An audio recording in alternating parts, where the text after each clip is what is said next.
to stop going back to you. Back to you. Back to you. Back to you. I have to stop going back to you.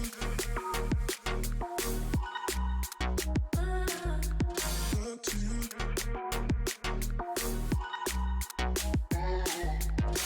to you.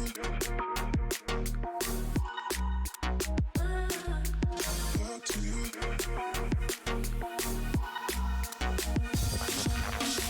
To you, to you, to you, back to you, back.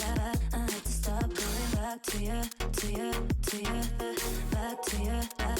I had to stop going back to you, to you, to you, back to you, back. I had to stop going back to you, to you, to you, back to you, back. I had to stop going back to you. Back to you.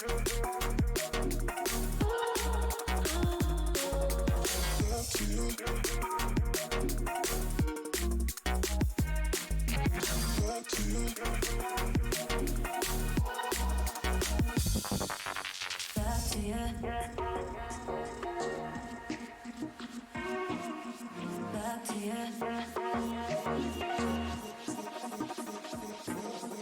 Back to you. Back to you. I like to start going back.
Hello, everybody, and welcome back to the Esports Weekly Workshop for Level Design. My name is Ardy. Hello, everybody. I'm Mark G. We're back for more level design building here in Valorant, the Ascent map. We're hoping to, we are going to finish it out today at Site B. We've got a whole bunch of built in between the last episode and now. We're also going to take some look at some cool clips over at Site A for some analytical analysis there by Ardy on the what happens during a match and all the different things that can happen, how you build out the map, how it works out. So that will be the goal of today, is to see our finishing touches on this map called Ascent. And from here, hopefully we're going to see the end of it. Don't know if we're going to get everything in because it's pretty big, and we're really close though. Yeah, I'm really excited to have B site fully done, and we've been doing a pretty great job. By we, I mean you, like getting this whole thing built out over the last few weeks. In little chunks of 2-hour sessions. It's crazy to see how far it's come since the very beginning. And I remember just watching that first spawn point being built. It was just like, wow, this is taking forever. And then immediately, as soon as we got to Gelato, it was just like, boom, and we were just able to crank everything out. And I was like, hey, well, what about this thing over here? Like, oh yeah, you just make it real quick. And once we got our grid system down pat with the box sizes, that was it. We started to really clear away at it. Yeah, that it's all, even as a long time veteran, that first couple hours, that first day is a little bit painful as you try and establish the scale, the general look of something, and you're trying to just get that first setup going. And it is painfully slow. But once you get an area tight when it comes to the scope of your character and the metrics of how they move or shoot or use their abilities, then things start to speed up. You also start utilizing things you've built over and over again, which we've done here. You see, like the first site, attacker site here, took a long time just to get the basics in. Even thinking about the stairs, thinking about these little shapes, we took some time to build out details like these posts. Establishing the windows. At first, we didn't have windows in these generic buildings that had any color to them. And you can see those over here. And it was like, okay, that's great. We'll just build out some buildings, but we want to put some details so the lighting and everything kind of captures shadows, helps us with the definition of the level. But after a couple building sessions, we realized we need to add some color because it's looking too gray everywhere. And you kind of just, as you go step to step, you add a few more details. You add another piece here and there. I think it took us quite a few building sessions to add props. These tables and chairs, which are just made up of brushes that Unreal uses. And once we established that, we could utilize them over and over. We have the barrels. They just continually to stack on each other, give you more tools to use, basically tools to reuse. Copy paste, and occasionally you come across something and you realize you need to take a little more time. The enemies, and we did stick to the very simple layout and functionality. You could delve into how to make a great gun. You could delve into how to prototype the abilities in Valorant just by using the projectile system and simple events. But that's kind of a whole nother series of episodes to, hey, how do we make a quick smoke screen ability? How could we make the poison wall set up? We could do all of that, but again, we're not at that point. You would get into scripting and you would have to go into a whole nother direction. So I think sticking with level design, we did add a few special behaviors in here, but as soon as you branch out from that, it could get a little crazy thinking about the technical aspects and scripting. Here we see gelato. We started adding colors. And we started adding our boxes that look something more than just a plain old box. We added the details that reflect more of what Valorant's all about. Come around this corner. we just randomly set up the enemies to get our sight lines down, to feel like we can shoot. What is it? Try and reenact the gameplay, even though we don't have everything perfected. Come over here to Cafe. Around the corner, here's some special functionality we added. Now we're at Site A.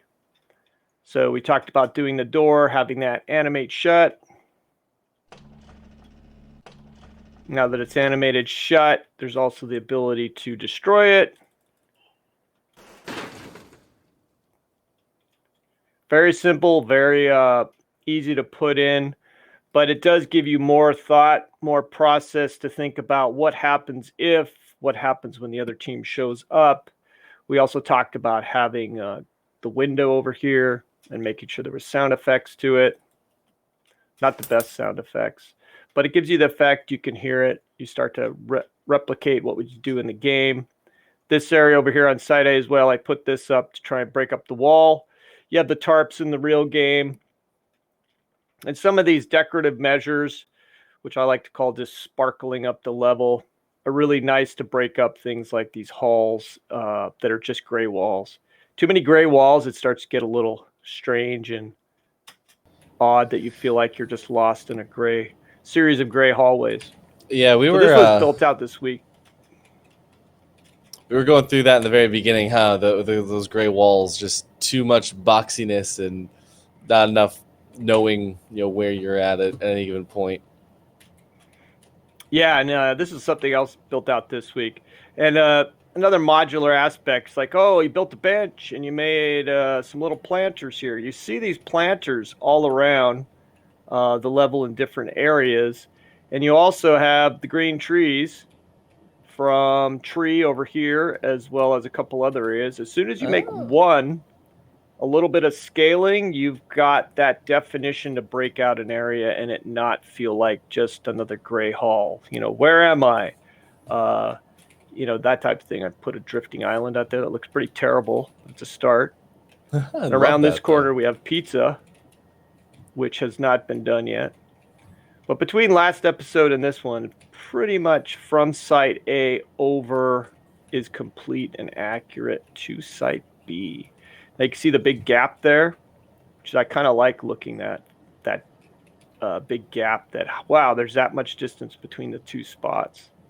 And luckily, as the building was being finished, I'll go into fly mode here. The measurements have been pretty accurate, which I'm really surprised at. The only thing that was a little bit off, you got to admit your mistakes, because if no one's admitting their mistakes while building a level or making a game, then they're flat out in denial, because there's tons and tons of fixes and mistakes going on. Some of the elevation changes here from one ground plane to the other with the stairs, I think, got a little loose and are not perfect. I had to make this stairs a little bit different and more steep. So I was trying to keep the ground planes accurate, like from this over and from this area over. I noticed that my staircases were not perfect, but a couple adjustments here and there, and it's all measured up. So what we're going to focus on today is B, which is this big empty space right here. Awesome. So yeah, one thing before we get into some of the A site stuff, I wanted to ask. So we built that door right at A site to allow a little bit of interactiveness with our map, even though it's not fully done yet. And so that door, as we all know, is also present on B site here. The entrance in between market and the actual site itself before you get to Boathouse. I want to know if you can copy and paste that door to bring it into B site, or if we have to build that once again from scratch. Yeah, so I did copy and paste it, and there is one component that I could not copy and paste. So this is another part of when I keep saying modular pieces, simplifying, just copying and pasting and keeping things easy to block out and repeat actions and things you've done in the past.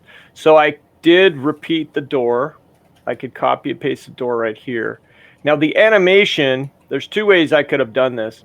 I can animate it by hand by setting classic animation keys is what we did. So I couldn't copy and paste that. I had to animate it a second time. If I was to do it a little more cleanly, I would have taken this door and created basically its own object. And every time I interacted with it, it would just translate its position with numbers. So I'm not translating it with numbers in script right now. I animated it. So I basically had to animate it again, which is super simple. But everything else is the same. When I touch where am I? When I run over here and touch the box, which is our switch, it'll do the exact same thing. And as you can see, the scale is pretty darn close. So I touch the box, goes down again. Oh, there it is. And the same thing. Awesome. I think these stay forever. These don't disappear. I kind of like the drifting pieces everywhere. A little zero gravity action going on. Awesome. But yeah, that another episode or two to go into how could you make that so we could copy and paste. That would get into scripting, which I don't want to do just because I think we'll lose a lot of people and kind of move away from just the general building, which level designers do have to script quite a bit. You do have to be efficient, but you also have systems people to help you out with a lot of stuff. People who specialize in making these doors, setting up a door that could be used everywhere, setting up the guns, setting up all those abilities. We do the bare bones scripting and we do a lot of prototyping, but you have a lot of specialists that help you out. Understandable. Yeah, lots of different roles to be filled in the wonderful world of making a video game.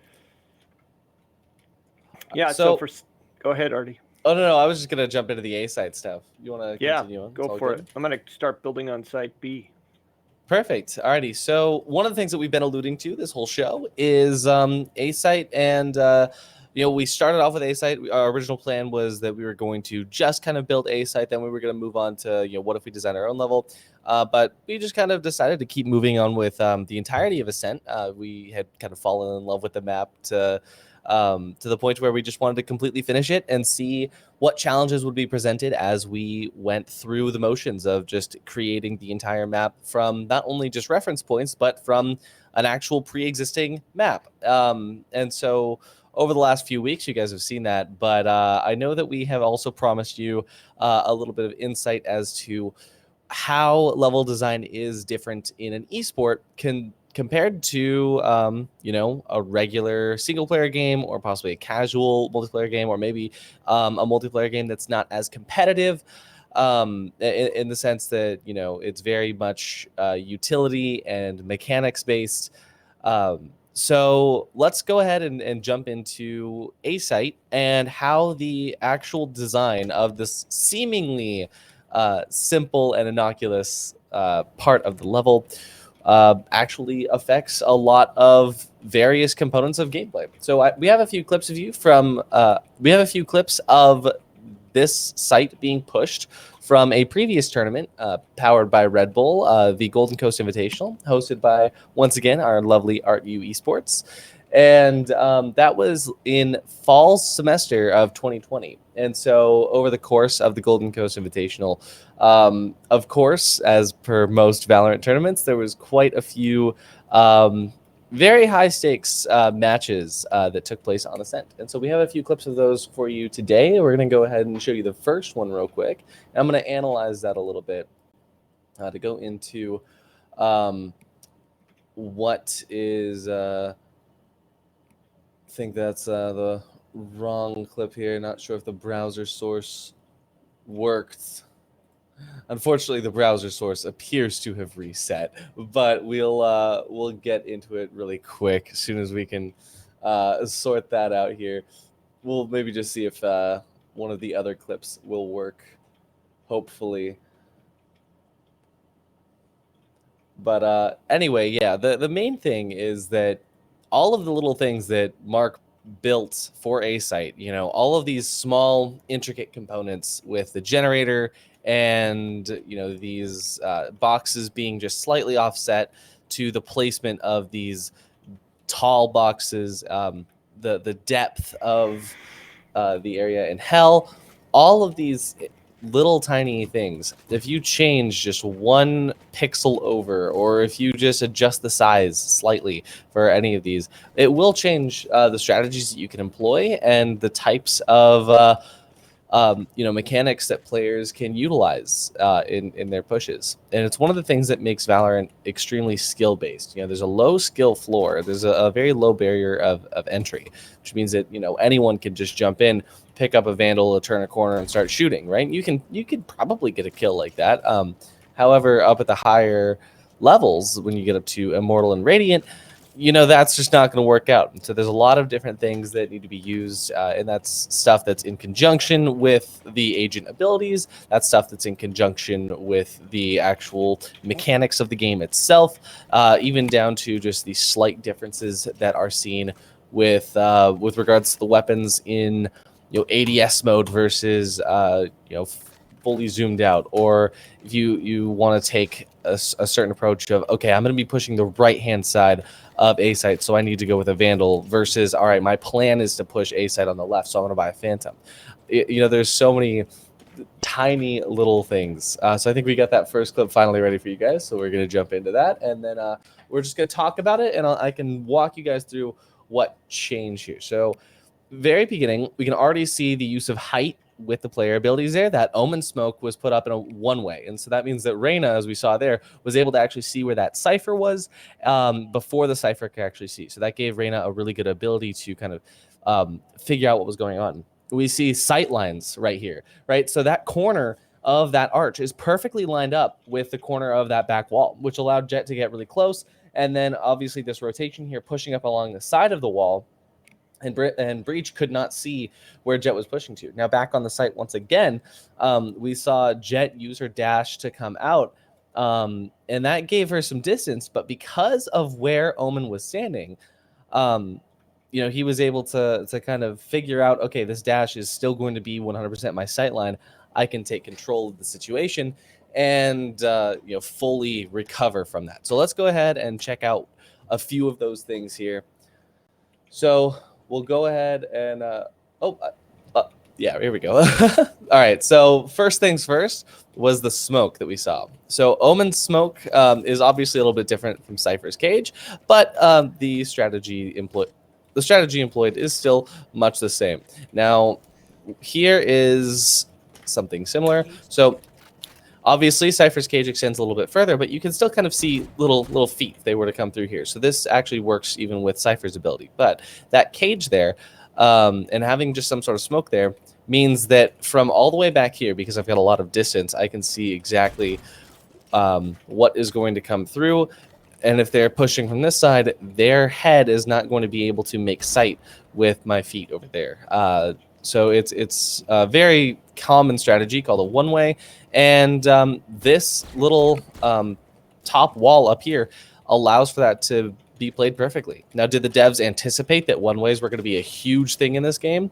Probably, actually. There's a lot of forethought that goes into it. And, one-way smokes have been a thing since Counter-Strike. One of the biggest things about this whole area here with the cubby and this top wall is it gives the defenders a little bit of a disadvantage to go into if they're trying to push it, because this is supposed to be set up for the attackers to kind of have an area to fall back to, and to punish defenders that are over-rotating. But in that case that we saw there, the defenders actually used the physical geometry to their advantage, and the attackers were completely punished for it. And we saw that initial push shut down by Omen and Reyna cause the attackers to lose that whole level, or to lose that whole match. So we go back to the second part of it. What was happening was what's called a split push, where half of the attacking team was pushing from a main over there, from Gelato and into Wine. Then the other half of the team was pushing up from Catwalk all the way up into Garden and Tree to get over onto the site through the door. And when the team was backed up into Tree, there was a few members of the defenders that were sitting up here, some in the window, which they had opted to break. The defenders opted to break the window and not use it for rotational input or any sort of information should the attackers have gotten through. They decided to have a faster way to rotate, which ended up working out for them because one of the defenders that was inside of, or that was up on top of rafters, ended up rotating through to tree anyway to help shut down the push. So we saw a lot of pistol gunplay from here, and a lot of just really quick picks that were happening. But this tree, once again, this geometry is laid out in such a way that the defenders can hold it, but they can't really push out from it very easily. One of the ways that we saw them hold it was by using this sight line specifically between this corner and this archway. You line this up perfectly to where you can see pretty much, right all the way out into the tree room. However, having this angle from so far back means that you get information before the attackers pushing it will be able to react. So if I push over this way, I would already be spotted out by a defender that's back here before I can turn this corner fully and figure out what's happening. Just as well, a defender only has to look here and only has to worry about people coming from that one side, pushing from right to left. An attacker would have to come up through, check to make sure there's nobody in here, which there's a reason for all of these boxes is to make that a little bit easier for the attackers, because if a defender wanted to sit here, they could only go up in this area, which is not very advantageous. It's just one more place the attackers could pick and choose to look at. But right here, once again, it's one of those one-way situations where I am a defender that is revealed before I can see the attacker right through there. But again, we didn't see that really in that round there. But what we did see was the attackers pushing through and clearing as they go through to make sure there's nobody up in a window, nobody up in the side. But as they're still trying to clear this area, when they peek right to this area, there could be an attacker or a defender sitting in this spot. Could be a defender sitting in this spot. Could be a defender sitting in this spot. Scarily, you could find defenders sitting in this spot here with a shorty and then turn around and then 1-2, you're dead. So there's a lot of different things that could be employed, but it's why tree is a very hard push. And so you need multiple attackers to come through to do it.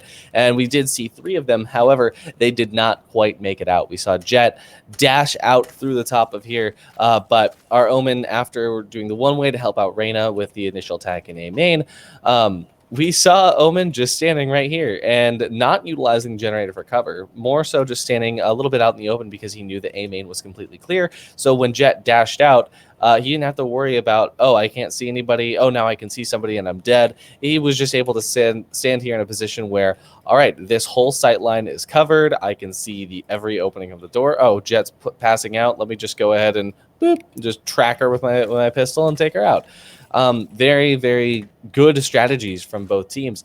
But there's a lot of little nuance there that people might not notice. It's all very carefully choreographed by the level designers months before that play happened. But, it's all like these small things that Mark has been making and that we've been noting, like the distance between the door, the distance of these hallways and all that kind of stuff that ends up making a really big difference, especially in the pushes that we could see, the small little, I guess, if you think of it as a strategy design choice, right? So the way that teams can design their strategies to push through.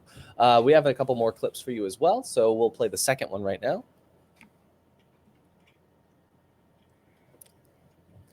So this is a full push here into A main. Looks like there's no sort of, so all 5 attackers pushing into A main, and they're waiting to push around the sight line there.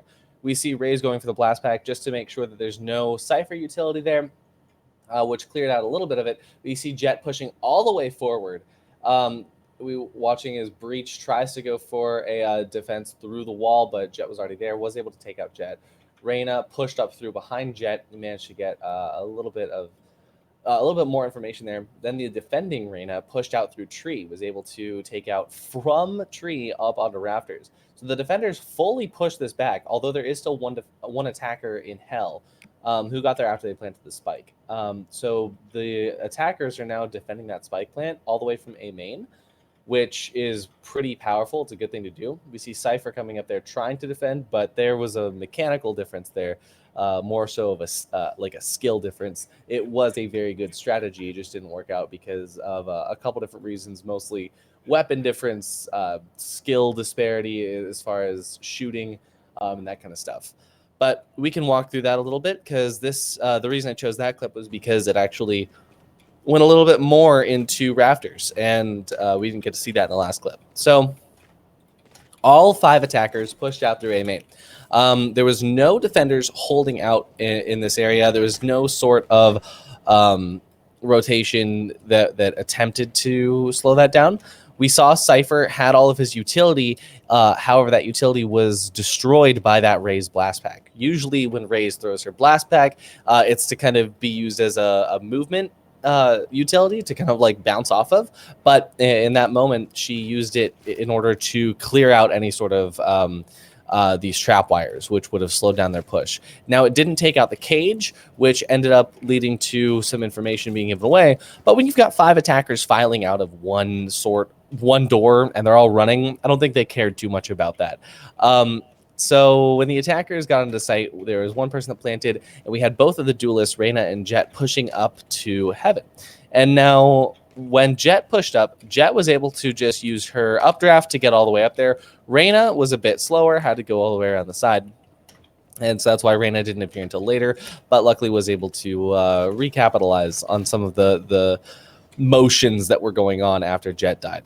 So we had a breach on the defending side set up to use the blast pack, but unfortunately, I don't think that he kind of hit it correctly. If I remember correctly, he hit the blast pack somewhere in this direction, which, as you can tell, there's nothing behind there.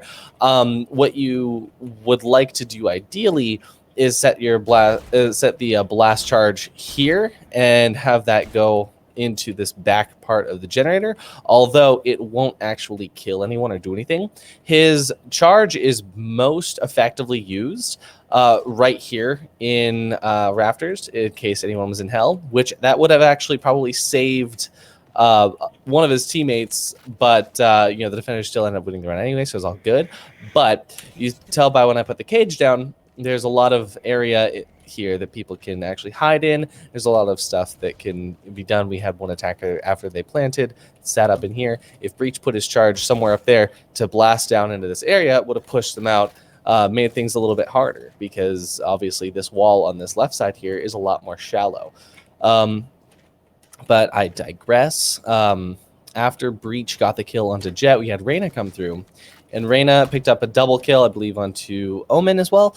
But the attacking Reyna, after pushing up through this direction, was taken out by the defending Reyna, who from all the way back down into Garden was able to get a kill. Now, we didn't see that from the observer's camera, but Reyna was all the way down here and used this sight line to take out the attacking Reyna, who was probably not expecting that, because this area here, if I just put a cage there to show you the visibility. So the visibility in this area when you're pushed back this far is not the best. However, from the other side of things, when I'm just sat up here, there is a lot more visibility as far as just all I'm looking at is a gray wall. If anything comes through that is any color other than gray, it is a lot easier to see. It's a lot easier to kind of push through. But it's these little art pieces that we see here, a little bit of geometry that just as well on this side, you've got all of these visual artifacts that are everywhere that clogs up your vision. But from this side, straight flat lines everywhere. Reyna on the defending side, who was in Garden, had a significant advantage, especially given that most people who are in rafters are worried about people pushing up from CT or people that are already up in this situation. Was not ready for that to happen. That being said, the attackers were still able to get the spike down and were still able to come through. Jet did manage to win a couple gunfights before coming out onto the site, before the defending, I believe it was it was Brimstone and who was the other one? An Omen. We're just waiting over on the sidelines. Now, what ended up happening? Oh, it was Sova. So Sova with the Odin came through and was defending his site that was already planted on. The spike was planted like around there. And we had a few of the attackers actually stay back, one in Wine and one over in Cubby. And the reason for that was because the spike being planted over in that situation is a little bit easier to defend from outside of the site. You know, you don't have to worry about where the defenders are going to rotate from. You don't have to worry about where people are going to be. All you have to do is wait for the click of the defuse noise, and boom, you're good to go. However, the defenders had 2 people alive, one of which was playing very smart and off to a separate sideline here in the same position as his friend. And when Sova went for the defuse, his friend came over and started shooting. But Sova also had an Odin, and the person that was attacking had a Spectre and not the best aim. So Sova, who was defending with a Odin, was able to actually win that gunfight. That was more of a mechanical difference than anything. But here is the main thing that I wanted to touch on with that push, right? The plant was somewhere here on this side of the generator. That side of the generator is where you would like to plant if you were defending it from Wine, which one of our attackers was. However, one of our attackers was also on this side of A main and not in Wine with his teammate. Could have been done for a couple of reasons, although there was no utility that would have really prevented them from doing that in the first place. But there is now so much more sightline that I have to worry about, especially given the fact that they had 2 defenders remaining rather than just 1. So much more sightline that I have to worry about checking before I can actually go over and peek the guy who's actually defusing. A better spot to plant is actually, it's pretty uncommon to see it, but when you're planting for a main, right here, away from any sort of cover, away from any sort of distractions and variables, right in the center. When the defenders come to try to defuse it, they have nothing to hide behind, and they have to only worry about their mechanical skill, and they have to worry about you. Whereas you could just come over, you know exactly where it is because your friend is like, oh yeah, I planted it right there. Here's the exact ping where it is. So you just swing over and go beep, and now he's dead. Very, very good strategy, but like I said, the defenders had a little bit better skill. They were able to win that gunfight, and one of the attackers had to rotate out super far away from any sort of cover that he could have had, which put them at a big disadvantage. So a lot of minor things there, once again, mostly going into sightlines, but those sightlines really do affect a lot of things, especially just given the fact that this generator being here most likely was, they were like, oh, we need to plant somewhere, and he's already next to this. They're going to gravitate towards this because this is cover, even though they don't need it. And so he plants over in this situation, which made it worse for his teammate. We can jump down to the 3rd clip now as well. All right, so 3rd clip, the defender here over-rotating a little bit. One-way smoke from Omen that we saw. Lots of cool things coming through that. And there we go, the punishment of the over-rotation. So the defender, even though they had a one-way smoke, because they were in a disadvantageous situation there with regards to how the level is built, the attackers were able to fully swing that and take out Reyna. Now here is Jet using her agent abilities in correspondence to what we can see with Rafters, getting a lot of information up on the top there to tell the team, hey, this is what's happening. Here is, this is from SJSU on the side. SJSU is coming all the way around. We saw Omen from Tree Room. Once that door was hit, usually the attackers stop looking at it. And so once that door was triggered, Omen swung from Garden into Tree to try to take him out. Mi Pinoy rotated all the way from the back, so it took the long way. Once Jet said, hey, all 5 of the members are pushing A main, that allowed Sova to start walking and rotating all the way around to make sure that they could get through. Very, very good strategy there. So this time, you have a defender that swings to A main. So you've got a defender that swung all the way through A main. You have a defender that pushed through from Garden into Tree, and then was able to take out 2 attackers from Tree without even ever revealing themselves. They end up dying after getting a free double kill, but the attackers that they killed weren't even looking the direction, because as soon as this door is hit, people's direction usually changes, because they already had people that were on this side of the door, and they're like, okay, cool, you can just hit the button here because we've already crossed over. There's nobody in Tree. But as soon as that door was hit, Omen, who was in Garden, just said, I bet, swung out, and while the door was closing, picked up a double spray down before getting killed. And that was massive. That, in conjunction with the Sova rotating all the way around, because, like I said, even though they didn't really have any sort of information utility, Jet updrafted, saw over here, saw 5 members of the team, was like, all right, you're clear to just fully go through. And so they most likely, I don't actually know where that Sova started, most likely in mid. But from mid, rotated all the way around, walking to not give off information. Took a little bit of extra time, but it worked out in the end. And then the last attacker was hiding out in heaven here and was pushed out by a variety of things, mostly the defuse noises, and then there was just 3 defenders staring right at her. But that was a pretty great use of information in that one. So once again, we got Jet using her abilities to get information that wouldn't otherwise be garnered, and we've got Omen, who was hiding and waiting for it because there was nobody that pushed up through catwalk. He had a free chance to stay alive right here in this position without ever being caught out. And then when that door was triggered, that's all right. I know exactly where they are because they have to hit that door. And then they've got about 5 seconds to cross out that way, which means I have about 5 seconds to swing this way and get a lot of kills. So really, really good shot by Omen to kind of hear the door and react as fast as he did. And he was rewarded with a double kill of people that weren't even looking at him for it.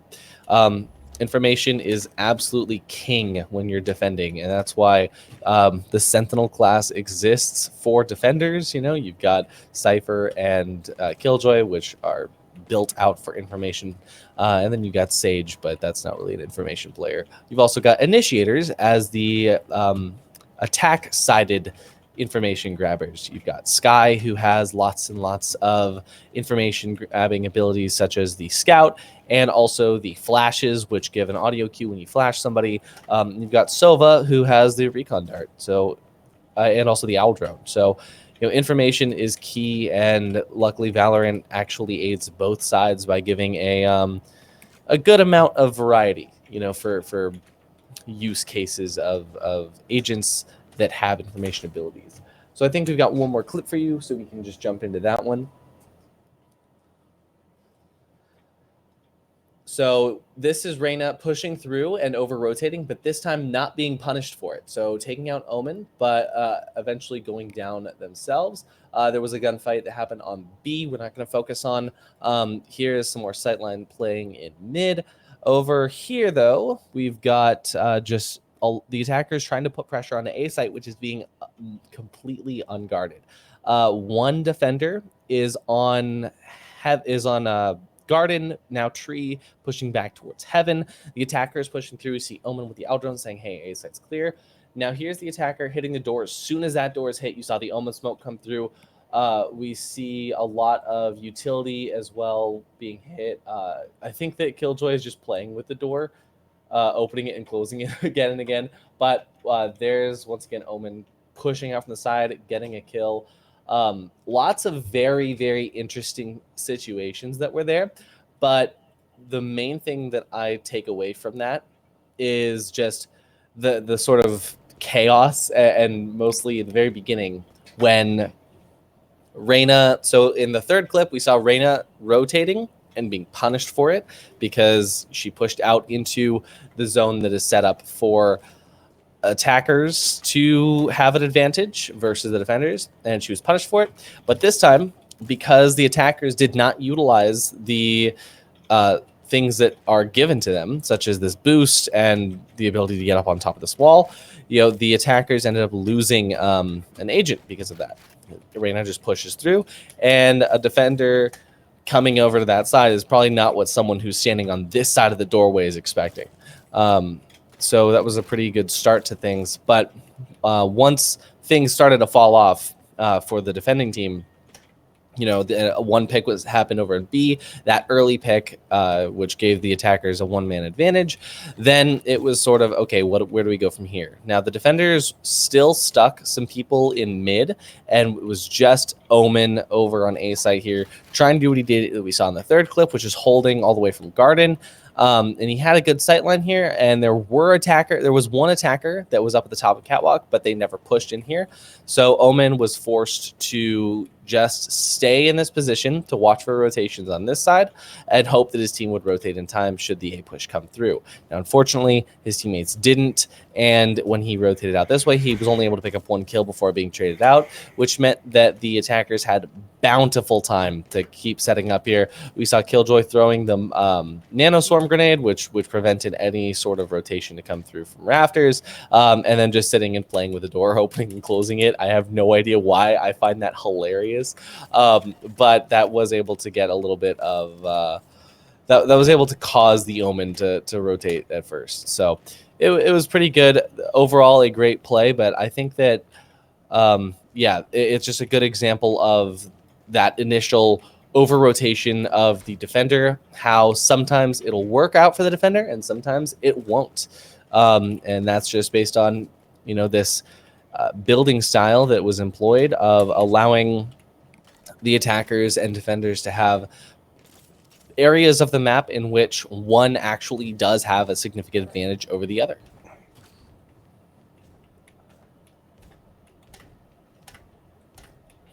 How do you feel about all that, Mark?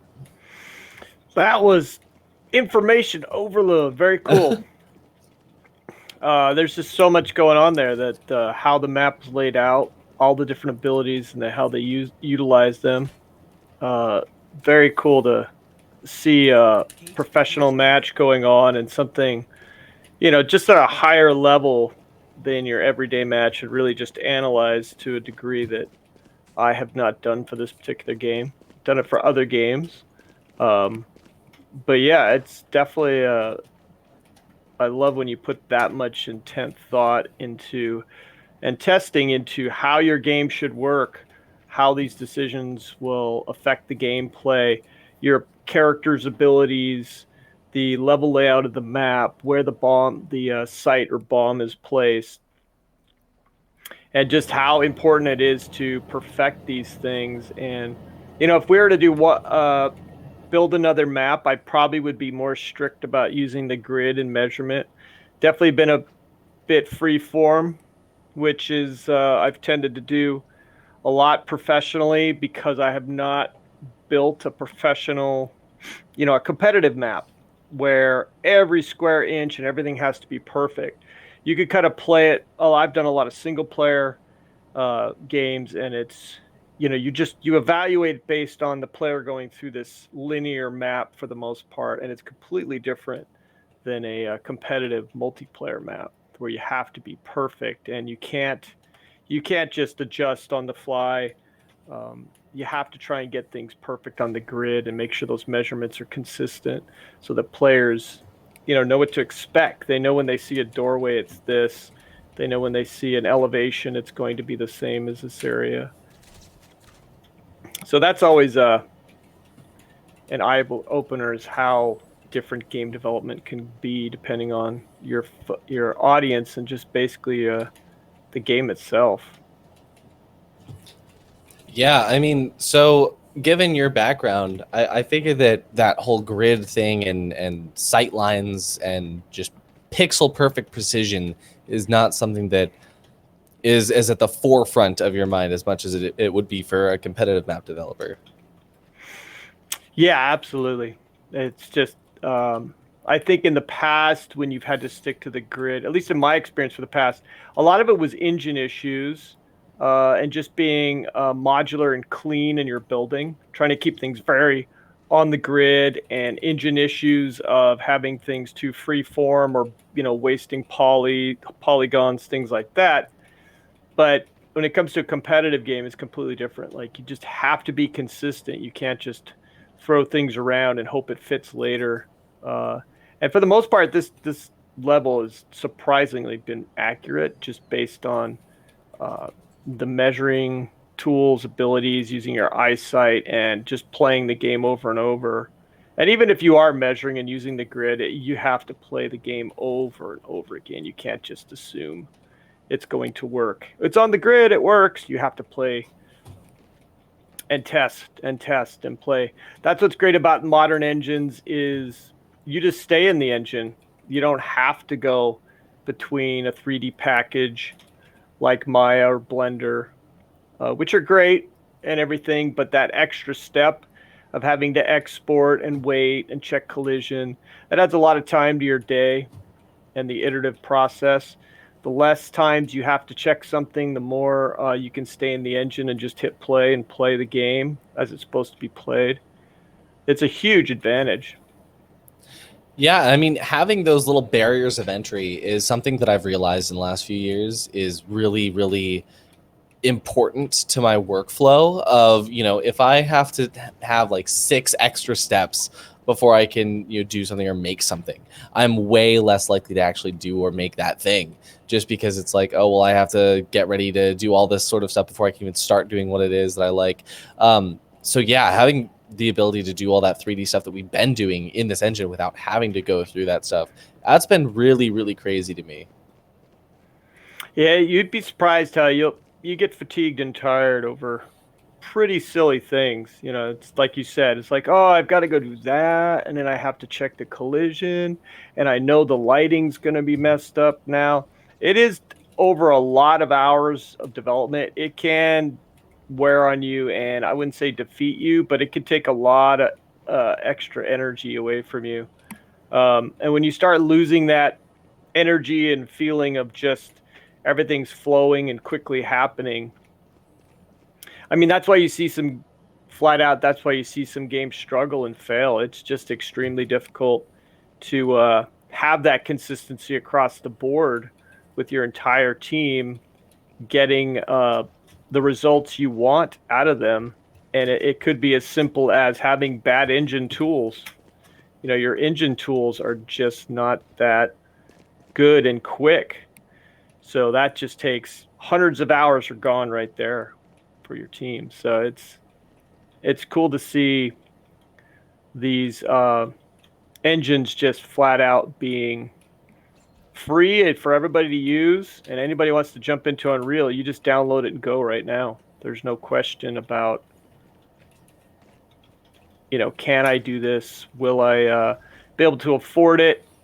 You just go start watching some YouTube videos and away you go if you want to start learning.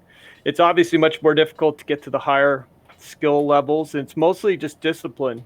I'd say there is information out there for everybody to use at any point, but it's the discipline and having the structure in place to learn these skills and what's actually important and what's not, because that could be a little baffling for anybody. You're like, is this really important? Do I need to do this, or can I take a shortcut?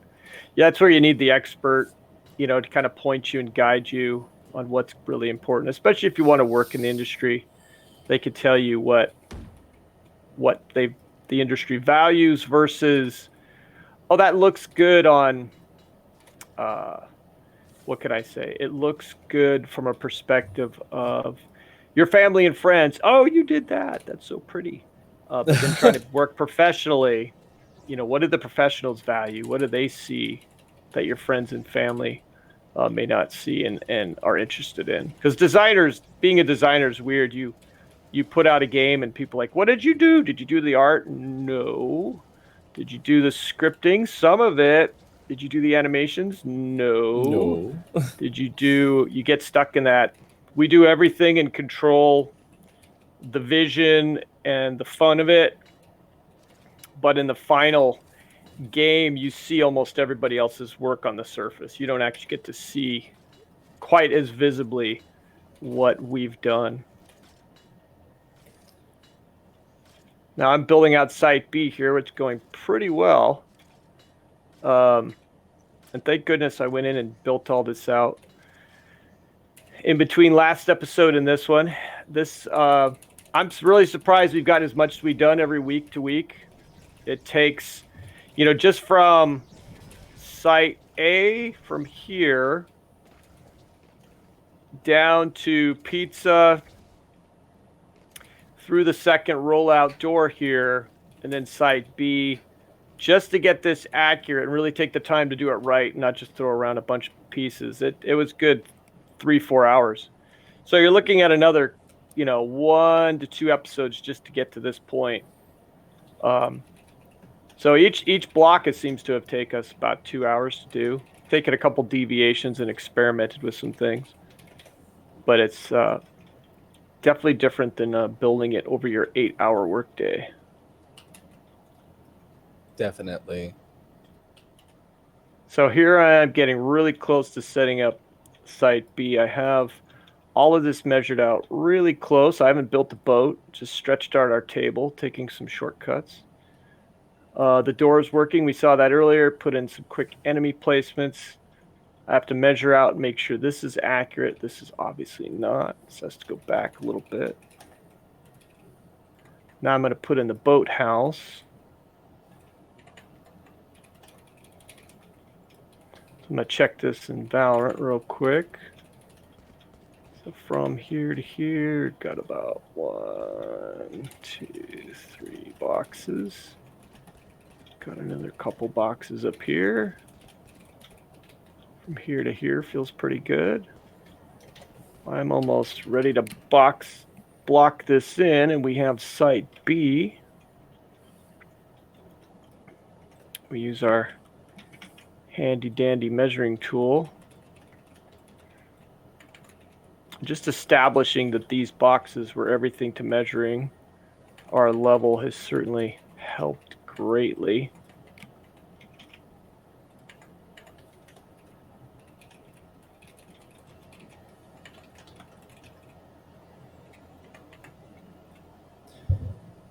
I very much like that.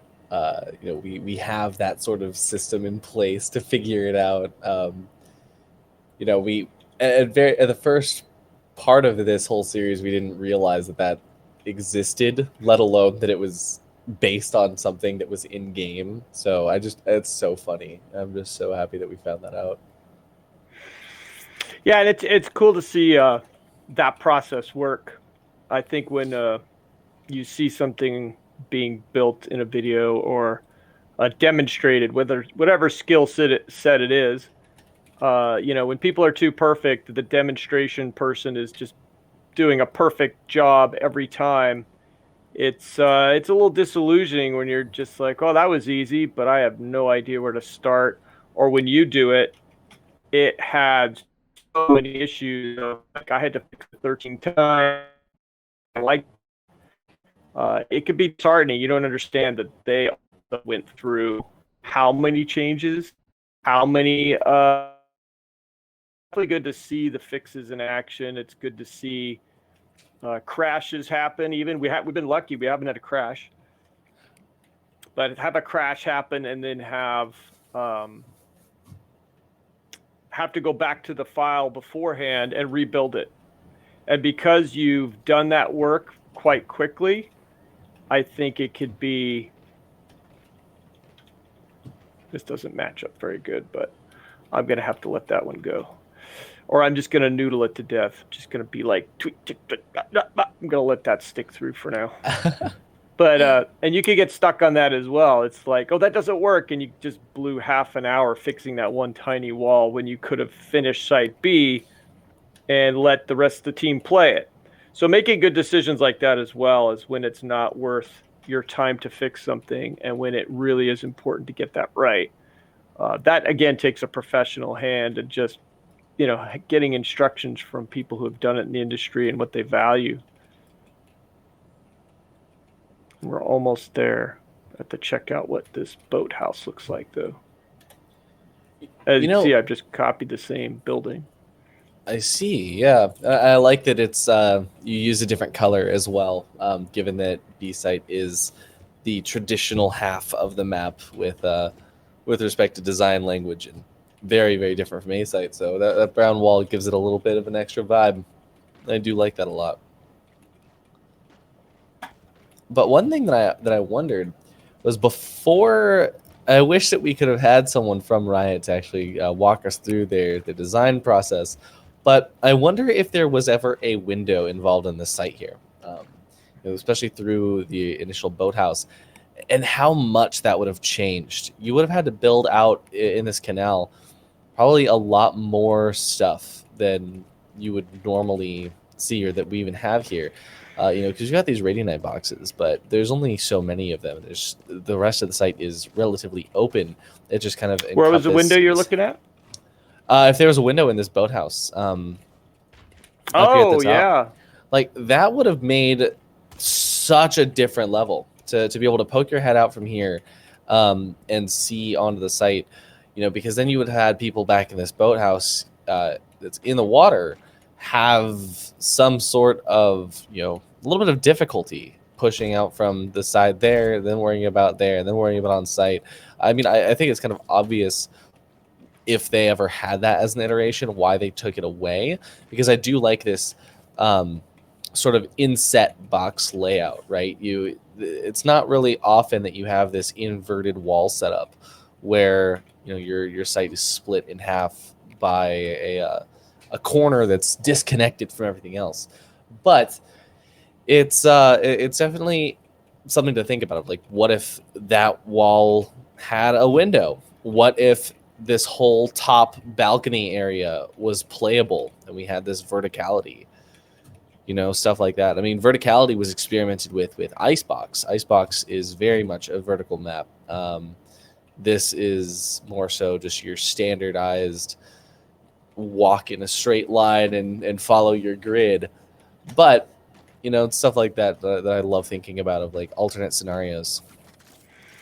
Yeah, you're right. It is obvious they've probably experimented with it at some point, and it's hundreds of hours of testing, and it really is just testing, and seeing how hundreds of matches go with people playing it. And the luxury of having games be released in alpha now and letting the players play it out in the open market is great too. You don't have to rely on formal testing sessions to get this information. You can rely on your fan base already to jump in and give you the feedback you want readily, and you easily have the technology to record every bit of info you ever wanted from those play sessions.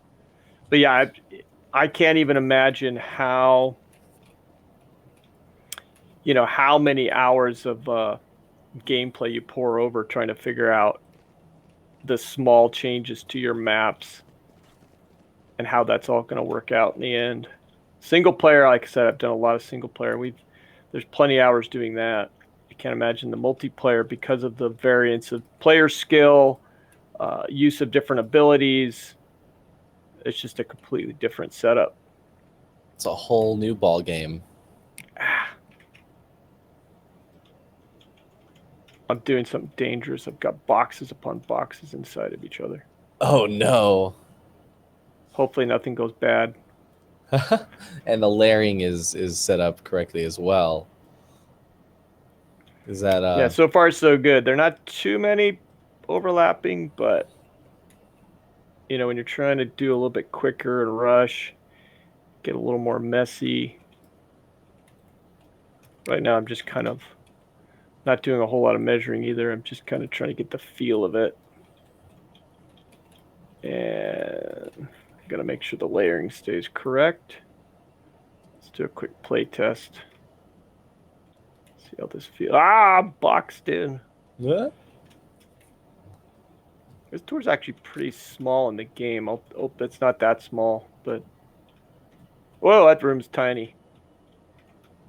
So I'm pretty sure from here to here is close, and this wall to this wall is close. I just got to get this boathouse accurate.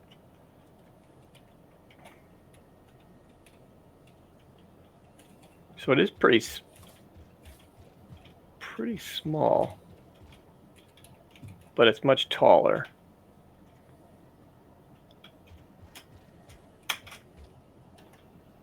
Just that. Whoops. Uh-oh. When I switch back and forth, seems like it's stuck in these weird modes. Oh, it's okay now.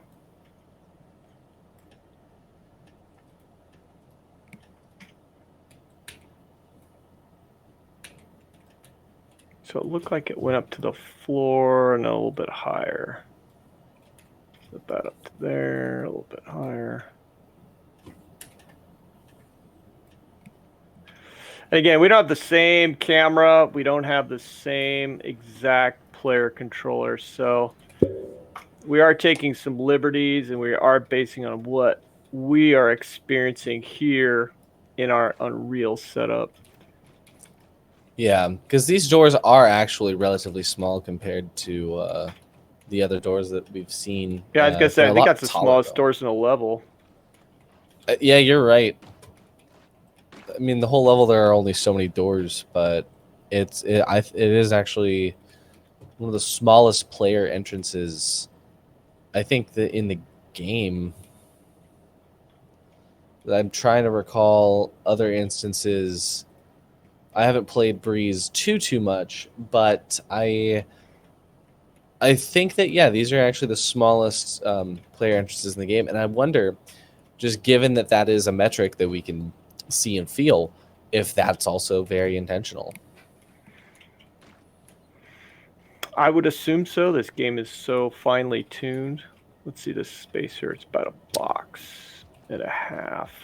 Although, Mark, I gotta say, if you want to come in this boathouse with me, I don't know if this boat here would actually fit through the doors. This looks a bit wide.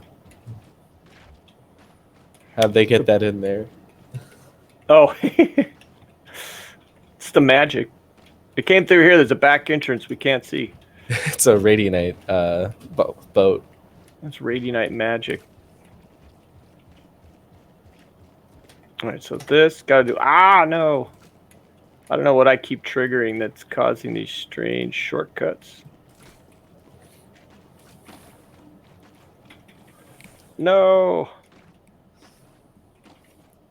And so, as we all know, as we've been dealing with over the last 8 weeks or so, every hour and a half, Valorant does kick you out of the custom game. So, Mark, I did have a question for you. Is while we're Yes. finishing up B site here on Ascent, would you like to finish out this series by taking an overview of Breeze and just hearing your thoughts as from a level designer's perspective on Breeze? I have not played it, unfortunately. I plan on playing it this weekend and getting fully into it. I did read the article on the little write-up on the development and everything. I like the fact they went off in a slightly different direction with the tropical organic feel of it. I love that we talked about that too at the start. Just at the start of the series, we talked about that tropical island level. Yeah, we thought of building our own. Let's make a tropical island level, and then we could get into more organic layouts and think about how does that affect. How do you still keep it on the grid and think about these boxes and the measurement, yet have it feel organic? And with modern engines, it's so much easier to do that. There's so much more forgiving elements that you can pull off, just quickly put together something that feels organic and, not so much on a grid and have an architectural rigid feeling to it. But yeah, it's great they went in that direction. I really am interested in playing it to compare to Haven, Icebox, all of them. I've played just about every map, I think, enough to get the vibe and the flavor between all of them. But yeah, it'd be interesting to see what new gameplay has come of this. Does it feel like another, a deviation from an existing level? But they've just decorated it with more of a different feeling to it, atmosphere, setting, or does it really introduce new gameplay? That's always the question when any multiplayer setup comes out. Yeah, from what I've played, Breeze definitely does achieve a little bit of a new gameplay mechanic in that it's very wide and it's very long. The sight lines are extremely far, which gives the op a huge advantage. Also, the Vandal becomes very much the weapon of choice for a lot of people. It's very interesting in that sightlines that are that long don't exist anywhere else in the game. Oh, that's interesting to hear. Yeah, because that's my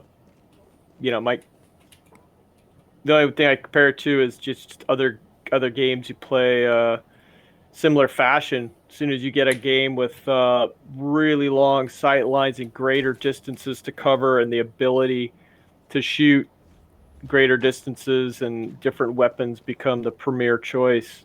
That different players and what they like to do and their skill sets become more dominant. Or you have to come up with different strategies utilizing the different abilities of the characters, which I like as well. You're not always stagnant doing the same thing and repeating the same old combos of abilities. It's also nice to see an ability of a character be utilized in a different way or really become important. I think just about any game that's multiplayer, whether it's an RPG, MMO, or anything, utilizing each character set and their abilities is always a challenge. Yeah, and that's actually one of the things I love about Breeze. So that the only times I've played Breeze, I played Yoru and Astra, who are the two newest agents in the roster, and both of their abilities kind of encompass that whole idea of using the entire map. Yoru with his teleport that you can send walking in front of you. He also has his footsteps, which can fake out enemies to make them think that you're somewhere on the map that you're not. So Yoru can kind of play from anywhere, and that's what I love about him. And so on Breeze, it's especially important to throw out your teleport far enough away that the enemies aren't going to be able to hear you use it, and then you placed a decoy that you can trigger at any moment, so the enemies are going to be looking the opposite direction. And the other one, Astra, Astra can go into Astral form and place utility anywhere on the map at any given time to a very, very precise degree. And having Astra is just game changing on that map. And I don't think that people are using her enough on that map yet, but it is May 2021. Mark my words that Astra will become the default controller at the higher levels for Breeze. Oh, that's cool. So maybe her skill set was completely considered in the design of that level. As they went forward and tried to showcase each character's and its abilities. That's difficult to do. You don't want one character to dominate, so you have to have abilities that are replicated, yet you want each character to feel unique. But yeah, trying to break out a new character with different sets of abilities is rough in a multiplayer setup. See if I'm accurate here. Oh, it looks good in here. Got to get rid of those boxes. Let's see if I can make this jump like the real game. Oh, I can. Oh, so good. Love that. All those little things. I mean, that's when you just feel like, oh, I'm getting it. It's getting accurate. Wow. It's like the cheap thrills of being a level designer. So really, the last thing that we have to do for this part, at least, is to throw those 3 boxes in the middle. I think so. I didn't check the boathouse too much, but what does that layout look like? They're kind of rotated in a weird way. Oh no, they're side by side. One's just offset, one's rotated. You could actually copy the 2 on A site. The offset on A site boxes are the same, with just one more box on top. Yeah, we measured the A site ones a lot, huh? Doing a little more freeform today. Feeling the pressure to get enough in here. Feeling the pressure of the it's Friday. We can let that work day out, right? Those 2 are there. Last level of the workshop.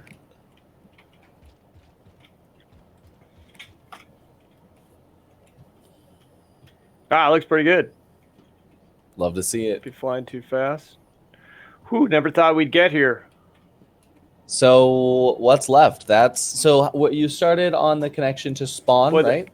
The last important piece that, obviously connecting the 2 and trying to have as many of the inner middle areas done as possible was always the goal to, finish as much as possible.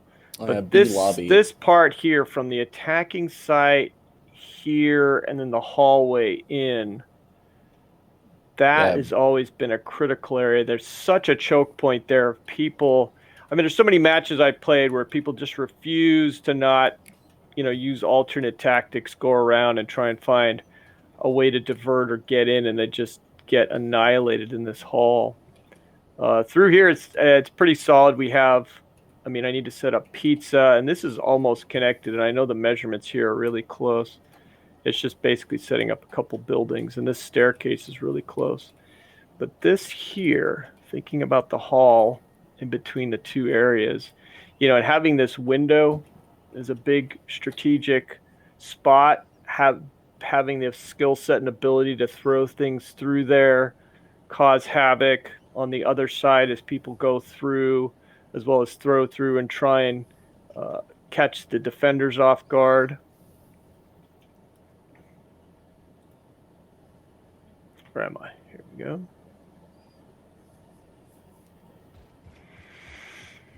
So we have two windows. 1, 2.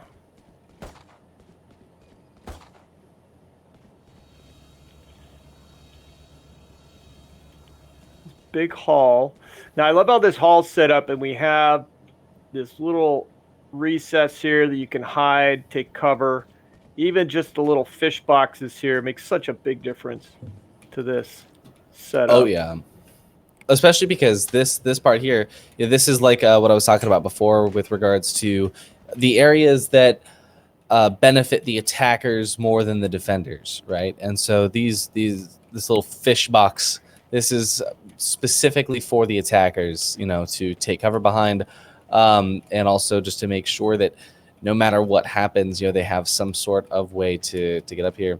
And this orb, we always see, I'm sure, Mark, that you're even aware of the strategy of get your Sova to buy an Odin and then just shoot through the wall, right? One of the funniest things is with this orb being up on the top, even in the upper levels, people still don't know how to actually wallbang anyone grabbing the orb. People try, but so many people just get it wrong, because it's very hard to actually ping and figure out where it is. So it's right there, just off the sideline. Can you hear them doing it through the wall? Yeah, because you can hear them pick up the orb. Oh, you can. Yeah. See, that's something I never thought about, actually listening. I've certainly been shot through that wall. I don't know if I was grabbing the orb, but I certainly have been shot through that wall, because you can usually, if people are not being careful or playing the game correctly, you can hear the footsteps, and just letting her rip through the wall is pretty darn easy. Absolutely.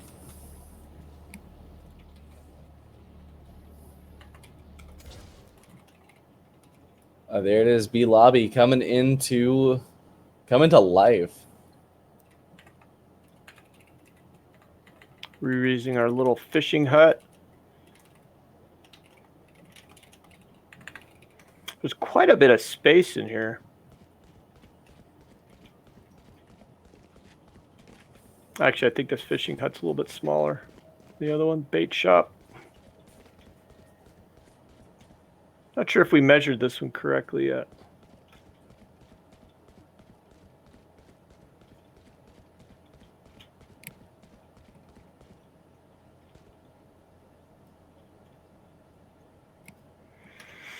So this looks a little bit big. Oh, and if I do that scaling, that's not good. I'm going to just turn this into a quick static mesh so I'm not messing with the brushes. Let's do create static mesh. So right now they're all brushes, which we've been using the whole time. Simplify things, you can create a singular solid object. We'll call this the bait hut. So yeah, as you'll see, this turns into a singular solid object, and now I can scale it a little bit easier, which I think is a little more accurate to the scale of what we see in the game. Now I'm going to measure the distance from this stair to this stair really quick. So just by having played this for so many times now, I'm guessing that's 1, 2, 3, 4.5.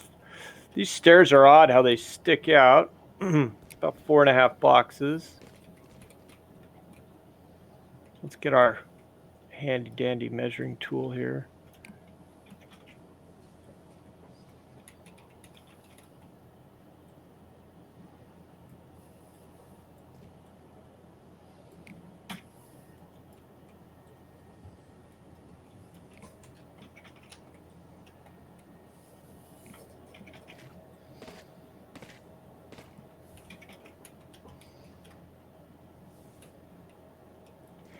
So taking it for granted that just 4 boxes is not the best idea. You have to double, triple check. And that's probably, even if you're, like I said, using a grid, tape measure, whatever you're doing, you have to compare. So straight down this wall, the stairs are outcropped and overlying this. They go about almost to the end of the width of those stairs. And we could do things like, so currently they're sit like this. Yeah, I'm looking at the floor, and this floor texture here is actually unique to B Lobby. That floor texture isn't used anywhere else, especially places where there's boxes. Because at first I was like, oh, it's the same squares that are on A site, but it's not. So it is hard to figure out that a distance there. But we can use our fish shack as somewhat of a reference. It is also that fish shack is in an area that has the same floor texture. So we could probably get a little bit of oh no, except this floor texture is scaled down, unfortunately.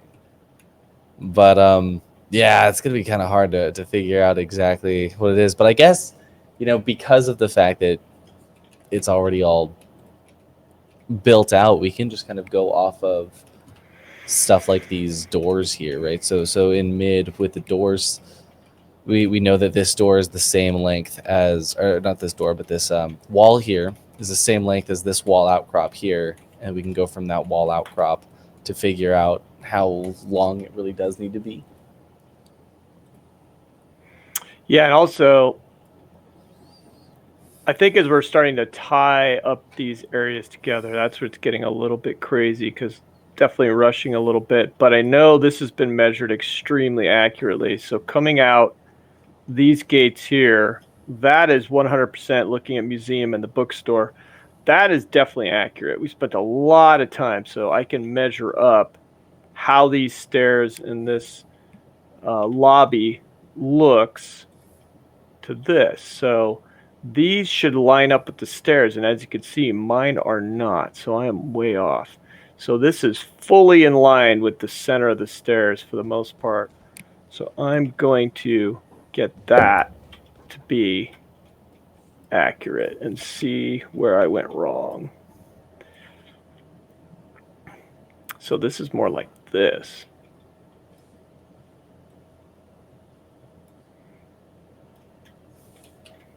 And let's stretch out this floor and see how that looks.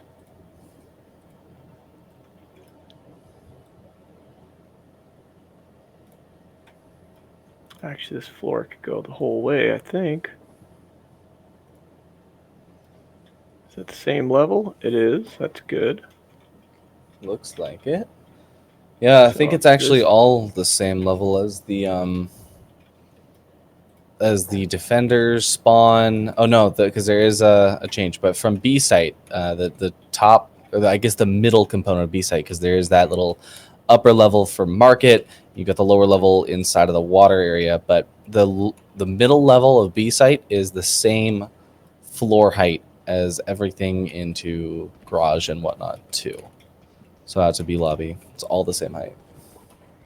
Now the fishing shop, or the bait shop, should measure up to almost the end of the stairs. So lots of comparison and see what went right, what went wrong. So from here to right about here, see, this distance seems off. So somewhere in here, a little bit off distance in here. I'm not sure where it went wrong. It's not too far off, but a little bit. Definitely not game breaking though. All right, so now we should just get one of these buildings, put it up against here to make life easier. I'm just excited that we'll have this all pretty much said and done. I mean, we got, and that was after how many weeks and how many hours? So I know that we've had 16 hours total on screen, and you probably put in an extra. I'm gonna say what, like 4 to 6 hours off screen. Yeah, I'm thinking 6. That's So about it. Not too much. Yeah, I mean, in less than 24 hours total, right?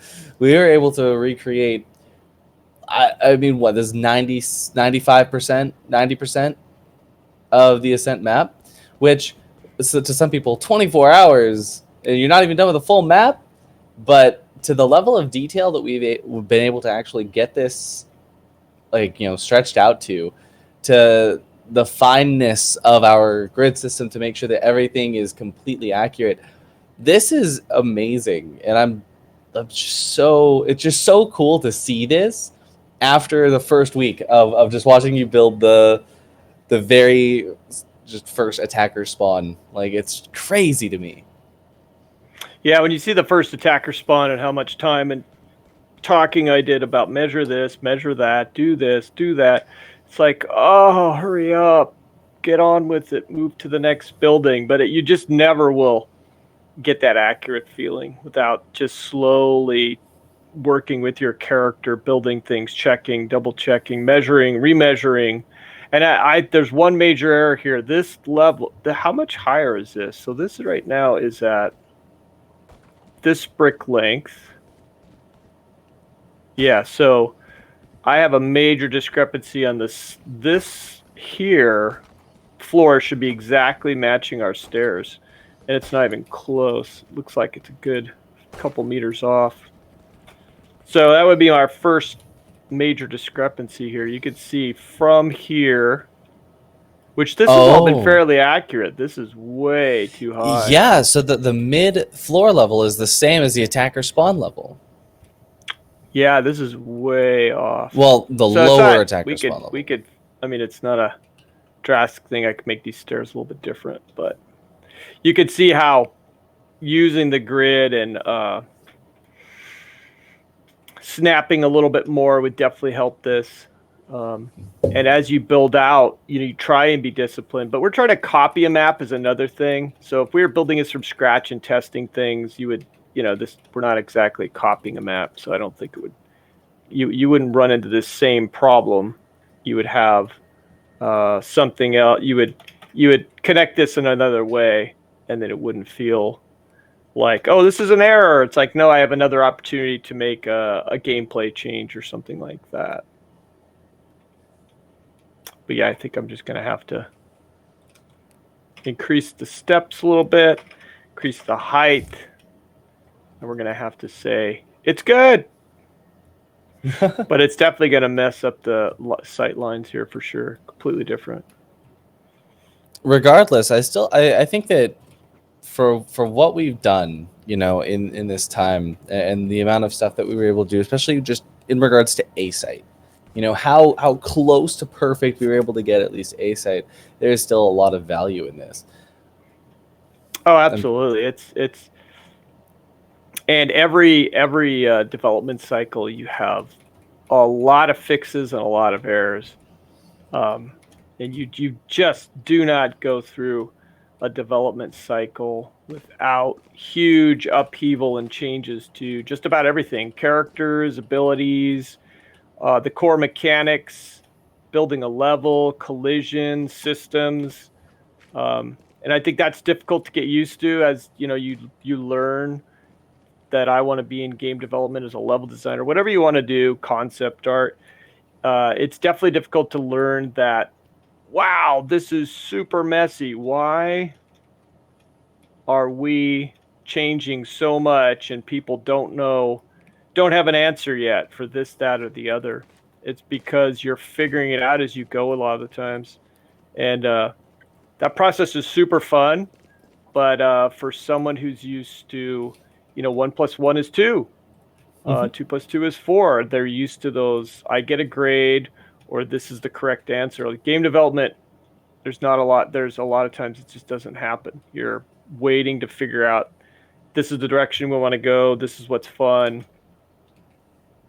Uh-oh. All good. Should we hop into to Ascent one more time? Absolutely. To, compare it? Let's look around. Perfect. My last fix. We almost got to the hall. Ah, look, it's just there. Oh, it's so close.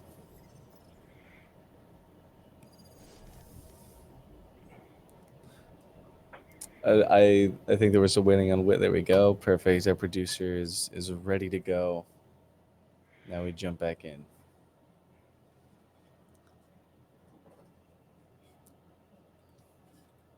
I will switch to Astra this time so we can grab some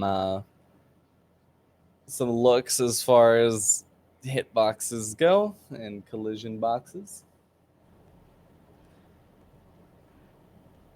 Yeah, thank you so much, Mark, for kind of coming through this all for the last few weeks. Oh, it's been my pleasure. This is fun. This is what I love to do. I love your thank you, Artie, for all your perspective on the competitive side, the strategies, the player abilities, which I played a lot of Valorant, but I am by no means an expert and a devout champion of that game.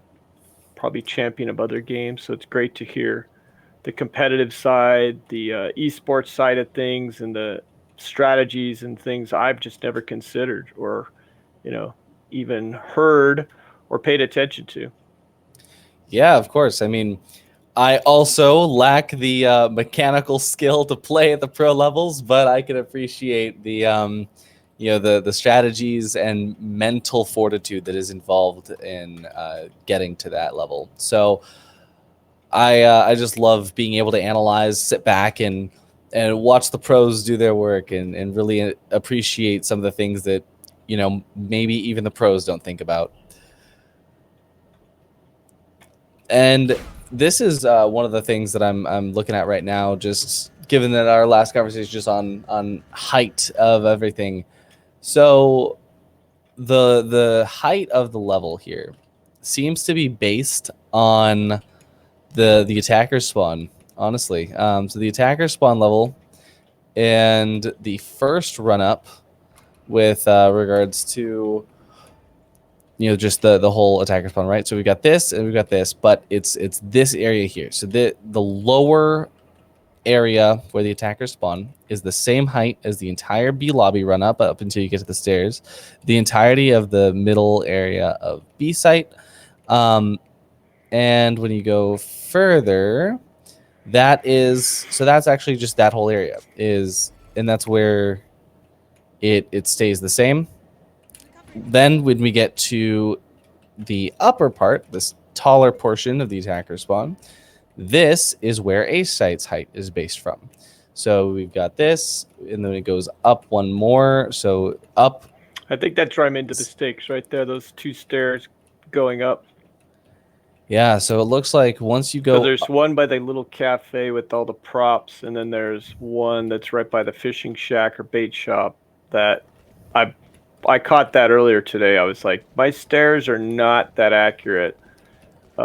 With the steepness and the height, and I think that caught up to me. Yeah, so like that lower section that's the same height as all the stuff on B, it goes up once more to be the same height as the initial spawn area, and then it goes up that same height again. And then that is the level of not only catwalk, but also tree and garden and a main. And wine is back down that same height again to the initial spawn height, and then the lower part of A site is the same height as that, going up twice, and then you go up that same height yet again. It is the same height, and that's for the upper part of A site, and that falls in line with the upper part of B. And so this whole area here, because once you go from mid and it goes up the stairs, this is now at the same height as A, and you just get this interesting look as far as the verticality of this map. It's not a vertical map, but it has that vertical aspect, and I think it's just to break up the gameplay loop. So you could definitely see that this map could have started as a completely flat plane, and it probably wouldn't have changed too much. But when you do put little ups and downs and staircases and winds and ramps, it makes it feel just that much nicer.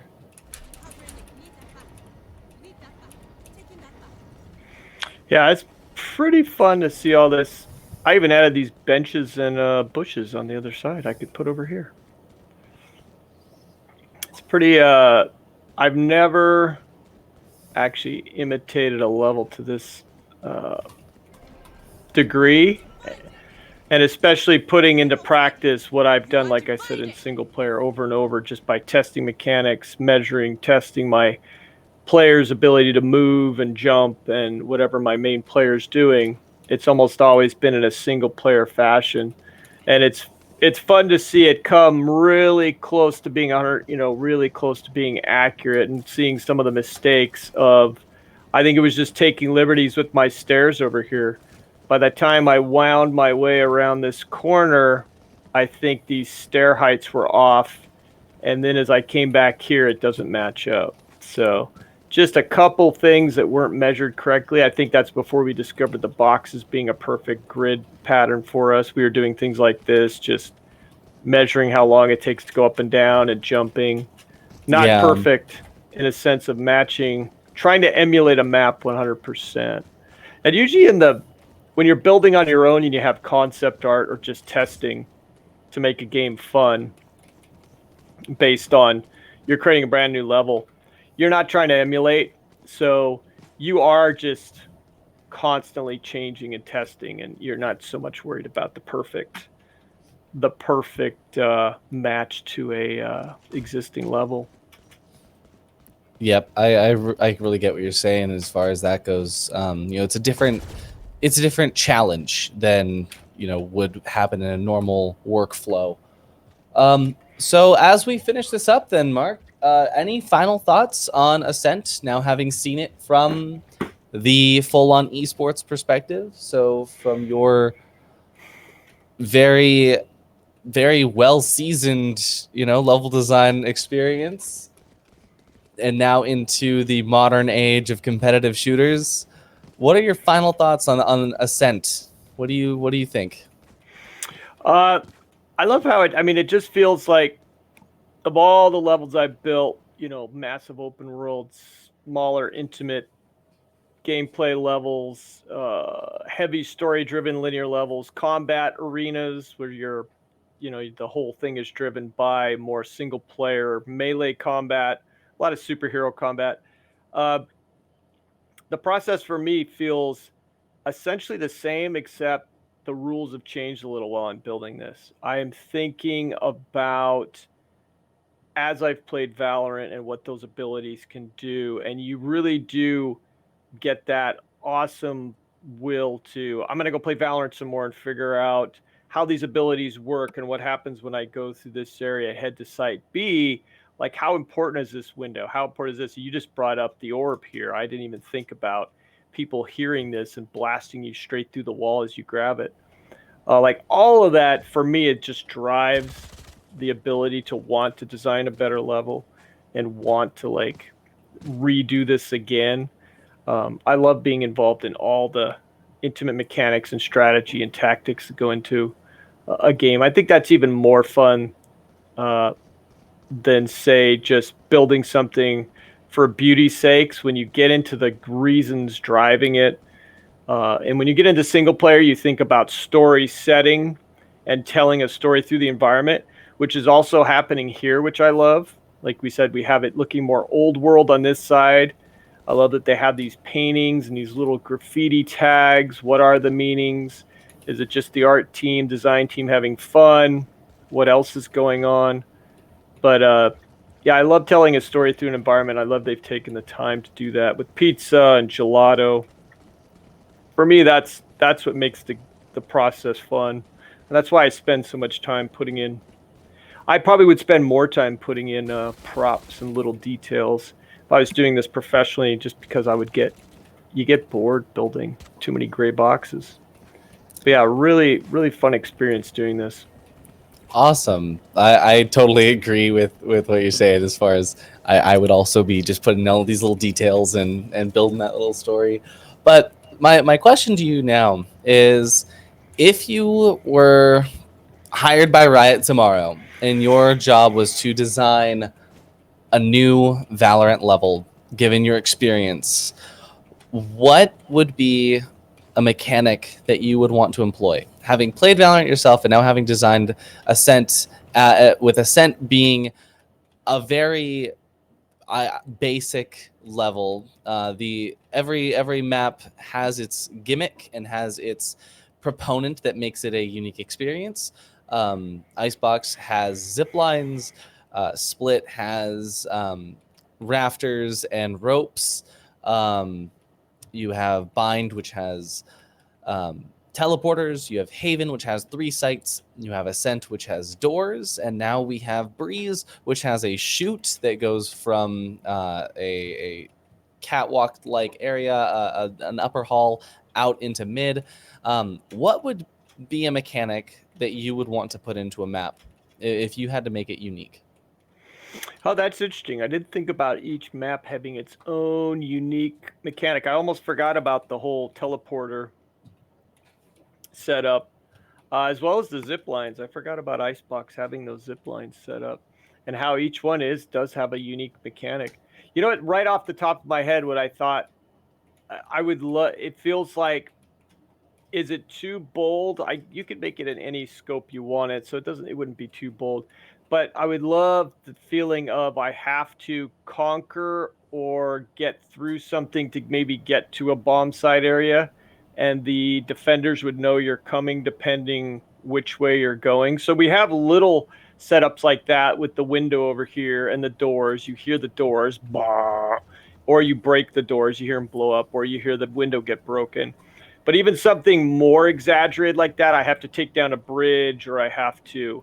And what does that mean to take down the bridge? Do you have to shoot out pillars? Do you have to take down chains? Are you in a medieval castle setting? So the defenders are boxed in and you're trying to actually get into the castle setup. So do you come from this area or this area? You know, in the classic castle setup of, you can either go from here to here, and then you have all the different areas where murder holes and they throw things at you. So you would have defensive positions to try and work your way forward, and you could divert by trying to attack 2 spots at once. That was my initial reaction: is break through, conquer something to get inside. Yeah, I kind of love that. So we take the idea of the doors and busting through that, and the window and busting through that to give information to the attackers. We put it to the next level. So my thought, for, because you always have to have 2 sites, and so if one site is destroying a bridge and causing the attackers to be, oh, they're going to A site has the bridge, they just destroyed the bridge, they're going to be coming to A. But you could have B site be some sort of mall with metal detectors. It's like there's no way to pass through it without setting off those metal detectors, or setting off an alarm, like walking over a car which has an alarm. And so no matter what, there's no way to stealth onto either site. And perhaps there would be a component of stealth through mid. If you had mid control, you wouldn't have to give away that information. But if you wanted to push the main of either site, that would give off that sort of big information that you're talking about. You'll conquer either destroying a bridge to get over it, or pushing through an area that would let the attackers know. I think that would be a really great, a pretty unique idea, because as of now, both of the things that would give off information to the defenders, those are through the alternate site pushes, so through the mid control and through the cat control. But that would change it up to have it be the mid control that gives off that info. Yeah, it was just my initial reaction. It feels like I said, they've got that in place already, but I love trying to conquer choke points or blow through something or break something. I think of some of the Battlefront 2 maps where when Battlefront 2 they really created these crazy towards the end of the map, these choke points and these conquer points that everybody was like headed towards, and you were just blasting and trying to get through it. And we're more of a small team setup here, but it could be done where you feel like I have to get through this, and the defenders know you're coming. Where the challenge would be to have enough defensive abilities, enough cover, as well as the attackers having the opportunity to counter you, which would be fascinating to set up from a level designer point of view. Because no matter what, you want to stick to your core gameplay, but it is fun to take on new challenges, see how the fan base, the market reacts to it. Yeah, I absolutely love that. And honestly, Mark, once again, just thank you so much for being here with us these last few weeks and building out this level and dedicating your time off screen as well to making sure that we were in a good state to start the next episode and all that. Really appreciate all the work you did, and for teaching me as well and all the people watching how to actually build a level from scratch. Yeah, thanks, Ari. It was awesome. My pleasure. Hope we can do it again. Maybe we could do something from scratch. Maybe do another challenge, level design, character mechanics, something to educate and just inform the public out there. Absolutely. So I guess one last thing, one last hurrah. People have been watching us play Ascent this entire time, and yet you and I have not actually played Ascent. So should we turn off our cheats and play this level out the way that it should, just for one last go? One last go. Alrighty, I believe Where that I don't know where I started. You're an attacker and I'm a defender, so Go. we'll pick up our desired kits and then just tell me when to unpause it, and I can unpause it. Oh man, no cheating, cannot screen peek. Oh yeah, screen peek. Oh, do not like that gun. That's all sure. Of my cheats are now off, and as soon as you're ready, I will put on. All right, let's go for it. I've got whatever I've got. Alrighty. Now, as a solo defender up against a solo attacker, I'm going to be relying on my utility here. Now, it is a controller versus an initiator. So, as a controller, I have just a little bit of ploy in regards to just controlling the map, making sure the map is going to be the way that I want it. But I have no way to garner information. However, the initiator that Mark is playing right now, Breach, is not an information grabbing initiator.